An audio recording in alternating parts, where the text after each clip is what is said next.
प्रेम सूत्र दोरी नेतो तिकडे जातो हरी. मने सहित वाचा काया अवघे दिले पंढरी राया.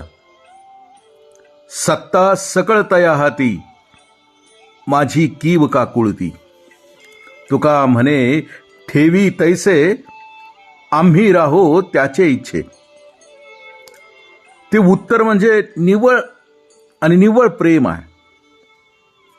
तुकोबराय म्हणतात, प्रेम हेच सगळ्यात महत्त्वाचं सूत्र आहे की ज्या सूत्रामुळेच संसारातील आणि परमार्थातील सर्व जीवलगांना आपलंसं करता येतं. वारीमध्ये चालणाऱ्या वारकऱ्यांच्या जवळील सगळ्यात मोठं भांडवल म्हणजे प्रेमच आहे. मुळात प्रेम हेच आयुष्याच्या सर्व संपादनाचं मूळ आहे. ज्या संप्रदायात हा भाव जोपासला जातो तो संप्रदाय आहे वारकरी संप्रदाय. होय, इथं सर्वावरच प्रेमाचा संस्कार केला जातो. अगदी देवाला सुद्धा प्रेमाच्या बंधनात अडकवून वारकरी त्याला आपलंसं करून घेतात.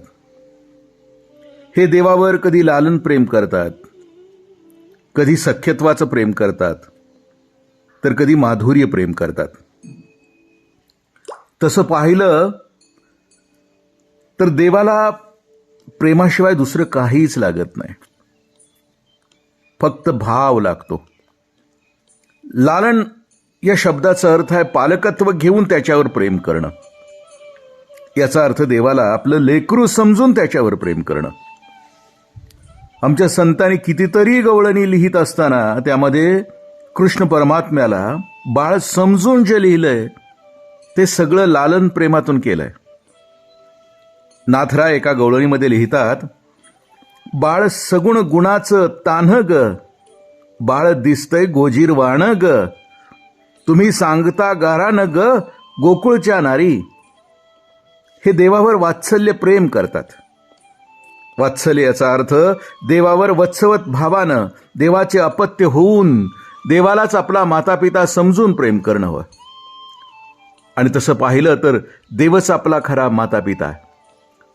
जन्मदाते आईवडील जन्म देतात आणि देव आपल्याला जगवतो.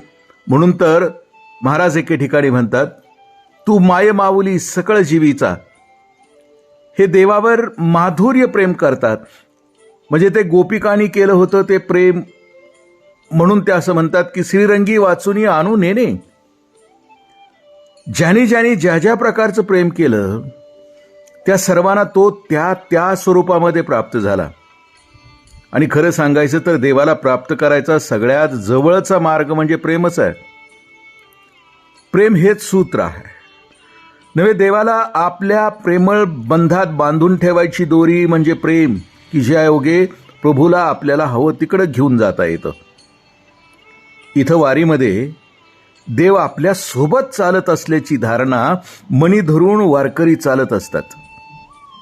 त्या धारणे पाठीमागे त्यांचा भाव असतो, जेथे जातो तेथे तू माझा सांगाती, चालविसी हाती धरुनिया. हाच भाव असतो. पावला पावलाला तो सोबत आहे. आकाशात ढग येऊन बरसायला लागले तरी तो आहे. उन्हानं काया तापायला लागली तरी तो आहे. तो जसा ठेवील तशा स्थितीमध्ये तो सोबतच आहे. मागे उभा आहे, पुढे उभा आहे, बरोबरीनं चालतो आहे. काय घडेल ते घडो, या शेवटी लाभ आणि तुटी देव जाणे. या भूमिकेतून वारकरी चालत असतात. आयुष्यातल्या प्रत्येक प्रसंगामध्ये मग परिणाम अनुकूल असो की प्रतिकूल असो, त्याबाबत वारकऱ्यांची कोणतीच तक्रार नसते. भगवंताची इच्छा आणि प्रसाद समजून घेण्याची त्यांची वृत्ती असते. आणि ती वृत्ती या वारीमध्ये ठाई ठाई जाणवते. जसं असेल तसं, जसं ठेवील तसं, जसं चालवील तसं, तसं त्याच्यासोबत राहत राहत पंढरीच्या दिशेनं चालत राहणं. आपदा येवो नाहीतर विपदा येवो, तो जवळच आहे, तो हृदयातच आहे. आणि तो असल्याचा आनंदच वारीचा प्रवास सुखद करत राहतो.